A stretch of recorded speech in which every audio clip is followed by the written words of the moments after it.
I would like to thank Antonio for sending me this story that is coming out of Florida, as in Ratchet Ass in Lovely T's voice. Where you have these three degenerates by the name of Ernesto Hernandez, Aiden Held, and Tristan Held, the last two I mentioned, are brothers. Where this story right here, when I first saw it, it's like if this story wasn't so wild, I would probably laugh at it and think it wasn't even real. So apparently they had arranged to make a purchase of a vape pen. Yes, a vape pen. Something they could have went to the store and bought or bought it online somewhere. To purchase this vape pen off of somebody who advertised it on Snapchat for $120. I guess they figured, this guy had to have some money. So this exchange, which was supposed to happen as a regular exchange, turned into an armed robbery. These three right here decided that they were going to roll up on this guy, hold him up at gunpoint, take whatever money he had, and just dip until something else happened. And I'm going to go into that right now as I read this story.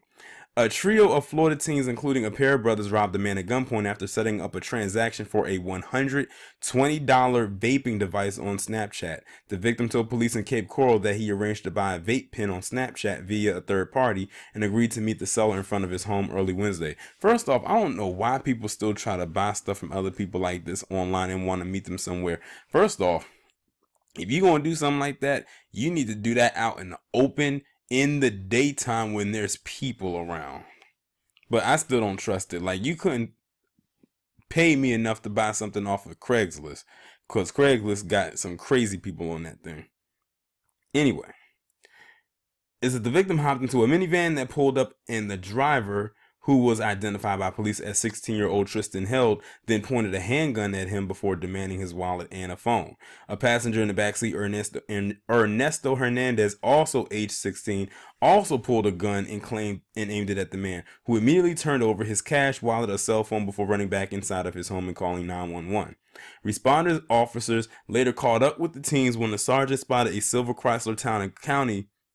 I'm guessing that's Town and Country, because I don't think it's called Town and County minivan stopped in the median of a roadway near the victim's home. One of the teens, police said, was searching for something in the grass before driving off. The teens were later pulled over by police, and victim positively identified them as a suspect who had just robbed him at gunpoint. The two other handguns and an unspecified amount of cash were also found inside of the minivan.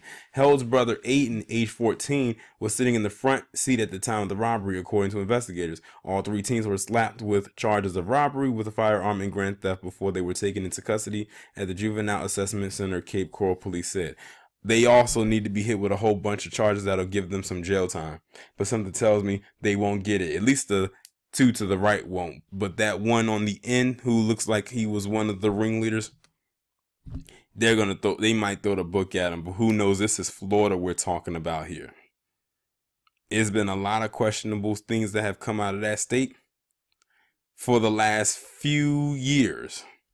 As a matter of fact, now, you ever noticed that a lot of the stuff that's come out of Florida, people now see it for what it is ever since what happened with Trayvon Martin, and then that's when people really started to see Florida for what it is. Not just because Disney World is there or Universal Studios and Islands of Adventure and all of that shit in Miami, but also the other stuff that goes on there. Florida is to me, a racist, wicked state. And I've only been to Florida one time, and I couldn't go back there fast enough if I tried. But y'all let me know what you think about this story down in the comments. Like, share, subscribe. I'll talk to you in the next one.